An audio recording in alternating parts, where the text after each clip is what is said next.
श्रीमद् भगवद गीता अध्याय 2 का 8वां श्लोक।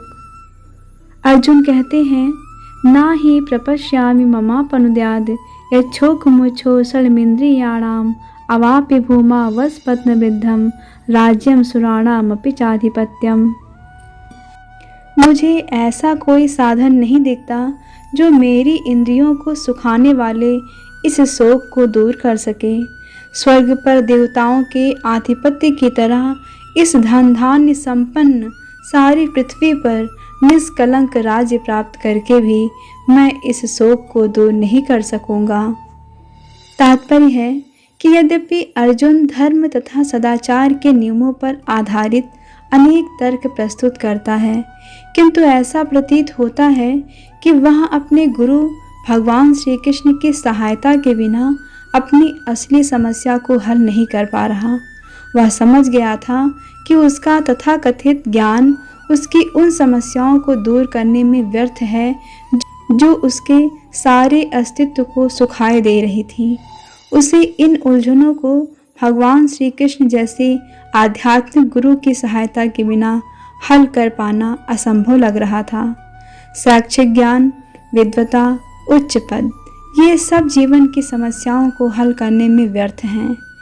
यदि कोई इसमें सहायता कर सकता है तो वह है एकमात्र गुरु।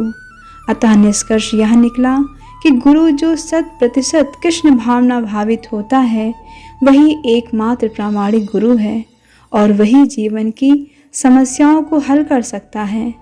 भगवान चैतन्य ने कहा है कि जो कृष्ण भावनामृत के विज्ञान में दक्ष हो, कृष्ण तत्ववेत्ता हो, चाहे वह किसी भी जाति का हो, वही वास्तविक गुरु है। कोई व्यक्ति चाहे वह विप्र हो, निम्न जाति में जन्मा हो या कि सन्यासी हो, यदि वह कृष्ण के विज्ञान में दक्ष है तो वह यथार्थ प्रामाणिक गुरु है। अतः कृष्ण तत्ववेत्ता हुए बिना कोई भी प्रामाणिक गुरु नहीं हो सकता। वैदिक साहित्य में भी कहा गया है, विद्वान ब्राह्मण भले ही वह संपूर्ण वैदिक ज्ञान में पारंगत क्यों न हो, यदि वह वैष्णव नहीं है या कृष्ण भावनामृत में दक्ष नहीं है तो गुरु बनने का पात्र नहीं है।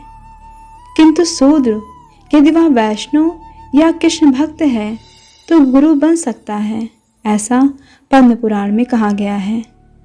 संसार की समस्याओं, जन्म, जरा, व्याधि तथा मृत्यु की निवृत्ति धन संचय तथा आर्थिक विकास से संभव नहीं है। विश्व के विभिन्न भागों में ऐसे राज्य हैं जो जीवन की सारी सुख सुविधाओं से तथा संपत्ति एवं आर्थिक विकास से पूरित हैं, किंतु फिर भी उनके सांसारिक जीवन की समस्याएं जो कि त्यों बनी हुई है। वे विभिन्न साधनों से शांति खोजते हैं, किंतु वास्तविक सुख उन्हें तभी मिल पाता है जब वे कृष्ण भावनामृत से युक्त कृष्ण के प्रामाणिक प्रतिनिधि के माध्यम से कृष्ण अथवा कृष्ण तत्वपूरक भगवद गीता तथा श्रीमद् भागवत के परामर्श को ग्रहण करते हैं। यदि आर्थिक विकास तथा भौतिक सुख किसी के पारिवारिक, सामाजिक, राष्ट्रीय या अंतर्राष्ट्रीय अव्यवस्था से उत्पन्न हुए शोकों को दूर कर पाते तो अर्जुन यह न कहता कि पृथ्वी का अप्रतिम राज्य यह स्वर्गलोक में देवताओं की सर्वोच्चता भी उसके शोकों को दूर नहीं कर सकती।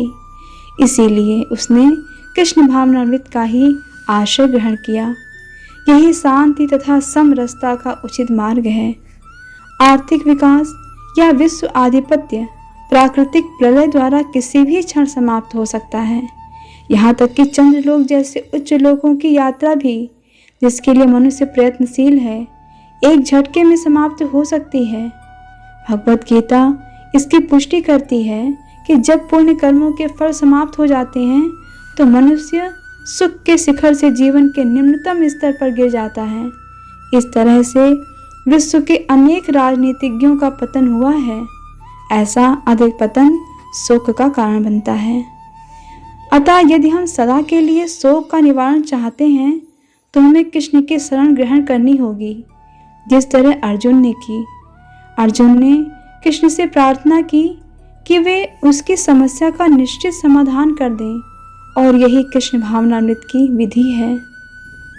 संजय कहते हैं, एव मुकत्वा हृषीकेशम गुडाकेश परंतपः ना योत्स्य इति गोविंद मुक्त्वा तोषणीम बभूवः। संजय कहते हैं, इस प्रकार कहने के बाद शत्रुओं का दमन करने वाला अर्जुन कृष्ण से बोला, हे गोविंद, मैं युद्ध नहीं करूंगा, और चुप हो गया। तात्पर्य है कि धृतराष्ट्र को यह जानकर परम प्रसन्नता हुई कि अर्जुन युद्ध न करके युद्ध भूमि छोड़कर भिक्षाटन करने जा रहा है। किंतु संजय ने उसे पुनः यह कहकर निराश कर दिया कि अर्जुन अपने शत्रुओं को मारने में सक्षम है। यद्यपि कुछ समय के लिए अर्जुन अपने पारिवारिक स्नेह के प्रति मिथ्या शोक से अभिभूत था, किंतु उसने शिष्य रूप में अपने गुरु श्री कृष्ण की शरण ग्रहण कर ली। इससे सूचित होता है कि शीघ्र ही वह इस शोक से निवृत्त हो जाएगा और आत्म साक्षात्कार या कृष्ण भावनामृत के पूर्ण ज्ञान से प्रकाशित होकर पुनः युद्ध करेगा। इस तरह धृतराष्ट्र का हर्ष भंग हो जाएगा।